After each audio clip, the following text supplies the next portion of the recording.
Bonjour, aujourd'hui nous allons étudier la cohésion des solides moléculaires. Pour commencer, nous allons voir deux expériences plutôt étonnantes. L'une d'entre elles, vous l'avez faite en TP très récemment puisque vous avez synthétisé du slime et vous avez vu que ce slime, que l'on voit sur cette vidéo, s'étale de lui-même tout seul dans cette coupelle. Nous avons observé aussi que lorsqu'on scindait en deux la boule de slime, eh bien, on pouvait la reconstituer très facilement à la main. Voici une autre expérience étonnante qui montre les propriétés super absorbantes du polyacrylate de sodium. Le polyacrylate de sodium se trouve dans les couches pour bébés. Il suffit de déchirer un peu la couche et l'on récupère cette poudre à laquelle nous avons ajouté de l'eau colorée. Et regardez ce qu'il se passe sur cette petite vidéo. Eh bien, le polyacrylate de sodium absorbe totalement l'eau que l'on verse dessus. Si bien que lorsque l'on retourne le petit pot, eh bien, toute l'eau a été absorbée. Mais alors, nous allons essayer d'expliquer tout cela. Pour cela, il faut étudier à l'échelle microscopique ces espèces chimiques et se poser la question de la cohésion des solides. Alors, nous avons déjà étudié la cohésion des solides, mais uniquement la cohésion des solides ioniques. Petit rappel, nous avions étudié l'exemple du chlorure de sodium. Nous avions vu que les ions chlorure et les ions sodium étaient disposés de manière très ordonnée, là, sous forme d'un cube, et l'on avait remarqué que l'ion sodium était proche d'un ion chlorure, si bien que cette cohésion du solide ionique est assurée par l'interaction électrostatique entre les cations de charge positive et les anions de charge négative, puisque les charges opposées s'attirent. Si bien que cette cohésion est assurée grâce à la loi de Coulomb que nous avons étudiée précédemment. Maintenant, interrogeons-nous sur la cohésion des solides, mais moléculaires. Pour cela, nous allons voir divers exemples. Prenons tout d'abord l'exemple des cristaux de d'iode que vous avez en photo ici. Au niveau microscopique, la molécule de d'iode, I2, est formée de deux atomes d'iode. On voit qu'elle est parfaitement symétrique, donc cette molécule est apolaire. Alors, comment la cohésion peut-elle être assurée? Nous allons déjà voir une petite animation qui va expliquer cela du point de vue microscopique. À 25 degrés Celsius, le d'iode est un solide moléculaire constitué de molécules apolaires de d'iode. Quelles interactions assurent la cohésion de ce solide? Dans la molécule de d'iode, les électrons se répartissent équitablement autour des noyaux des atomes d'iode. Le moment dipolaire de la molécule est nul. La molécule de d'iode est apolaire. Cependant, à un instant donné T1, les électrons peuvent être plus proches de l'un des noyaux d'iode que de l'autre. Les électrons en perpétuel mouvement se déplacent au sein du nuage. Il apparaît ainsi une distribution des électrons qui varie dans le temps. Voilà, donc comme on l'a vu dans l'animation, bien que la molécule de d'iode soit apolaire, eh bien, la distribution des électrons varie dans le temps. Les électrons ne vont pas se répartir équitablement entre les deux atomes d'iode.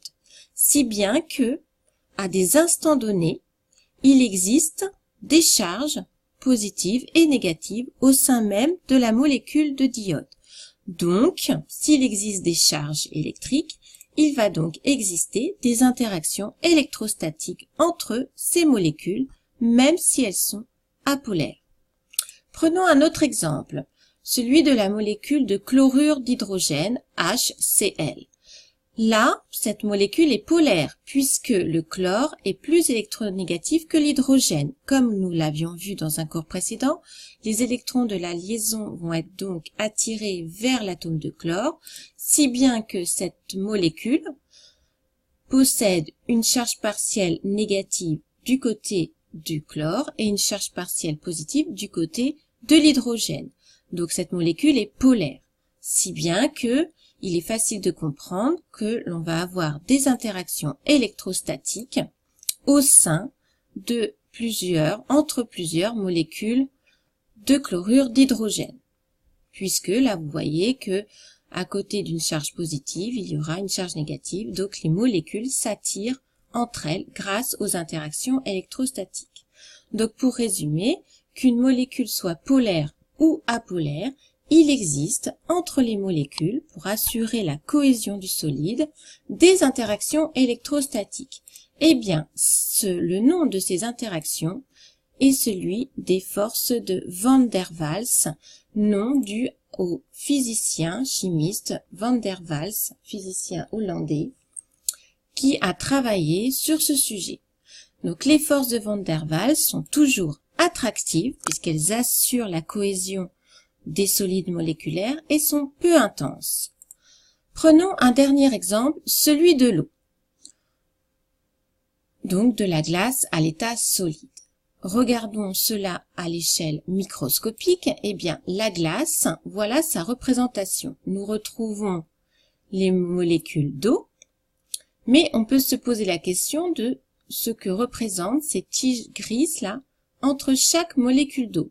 On voit qu'elles sont entre un atome d'hydrogène d'une molécule et un atome d'oxygène d'une autre molécule. Donc, comme on l'a vu précédemment, l'eau est une molécule polaire. Il y aura donc entre les molécules d'eau des liaisons de Van der Waals que l'on vient d'étudier. Mais en plus, dans la glace, de l'eau solide, eh bien, ces liaisons grises là représentent les liaisons hydrogènes entre les molécules d'eau. Qu'est-ce que les liaisons hydrogènes? Vous retrouverez la définition des liaisons hydrogènes dans votre livre, mais nous allons l'étudier de plus près. Alors, une liaison hydrogène, c'est une interaction électrostatique établie entre un atome d'hydrogène, mais il y a une condition sur cet atome d'hydrogène. Il faut qu'il soit relié à un atome très électronégatif. Et puis, cette liaison, elle s'établit donc entre un atome d'hydrogène et un autre atome d'une molécule voisine qui lui-même est aussi électronégatif. Revenons à l'exemple de l'eau. Prenons cet atome d'hydrogène. Il est relié à un atome d'oxygène. L'oxygène est très électronégatif. Donc cet atome d'hydrogène remplit les conditions énoncées ici. Ensuite, la molécule voisine, molécule d'eau, possède elle aussi un atome très électronégatif, l'oxygène. Donc cela correspond à l'atome B de la définition. Ainsi, entre cet atome d'hydrogène et cet atome d'oxygène, il peut s'établir une liaison hydrogène. Et ces liaisons hydrogènes, qui s'ajoutent aux liaisons de Van der Waals, vont renforcer la cohésion du solide moléculaire, qu'est l'eau. Donc pour conclure, la cohésion d'un solide moléculaire, elle est due à quoi? Eh bien, elle est due à des interactions électrostatiques qu'on appelle liaisons de Van der Waals, qui sont toujours présentes quelle que soit la molécule étudiée, quel que soit le solide moléculaire étudié. Ensuite, il se peut qu'il y ait également des liaisons hydrogènes lorsque cela est possible. Nous venons de voir qu'il y avait des conditions bien précises pour qu'il y ait des liaisons hydrogènes. Les liaisons hydrogènes sont également toujours attractives et sont plus intenses que les liaisons de Van der Waals. Donc elles renforcent la cohésion du solide moléculaire. Donc grâce à tout cela, vous allez pouvoir expliquer en cours les propriétés que nous avons vues en introduction. Merci de votre attention.